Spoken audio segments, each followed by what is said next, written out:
Good morning mga kadiskarte. Tara samahan niyo ako, akyat tayo ng bundok. Ayun oh, ang ganda 'di ba? Ayos, napakaganda ng view. Punta tayo ng Montalban, Rizal para mag-install ng ating Android head unit. Yung gagawin nga pala natin is Mitsubishi Mirage. So tara, puntahan na natin si client. Ito yung kanyang pinaka-location niya. Kita niyo, ang ganda ng view. Malabundok talaga. So ito yung ating gagawin yan. Babaklasin na natin yung kanyang panel frame and yung stock stereo niya. Ayan, natanggalan natin yung pinaka panel frame. Tanggal natin yung pinaka stock stereo. Ayan, ganun lang siya kabilis. Tapos ito na. Ayan, tapos na tayo mag-install. Siyempre may pinasuyo sa atin si Sir. Ayan, ginawa natin yung reverse cam, nilagay natin sa front cam para meron siyang front and rear cam kasi meron siyang stock na reverse cam. So ito yun. Ayan. Yan yung pinaka front. Then ito na yung tapos na installation natin. Ayan.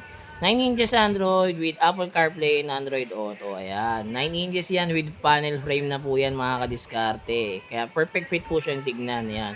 Sa mga gusto po mag-avail niyan, meron tayo. Kasama pa rin sa package natin yung reverse cam. Ayan, yung ginamit natin, yung stock na reverse cam ni Bossing dun sa kanyang Mitsubishi Mirage. Ayan.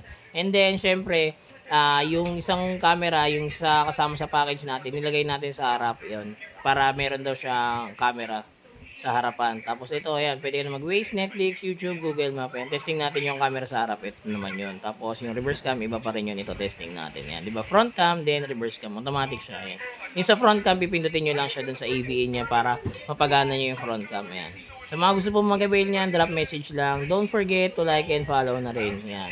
Pwede ka na mag-Waze, Netflix, YouTube, Google Maps, Spotify. Kaya ikaw, kung ano pa inaantay mo, tara, DM mo ko. Better for faster in transaction. Salamat!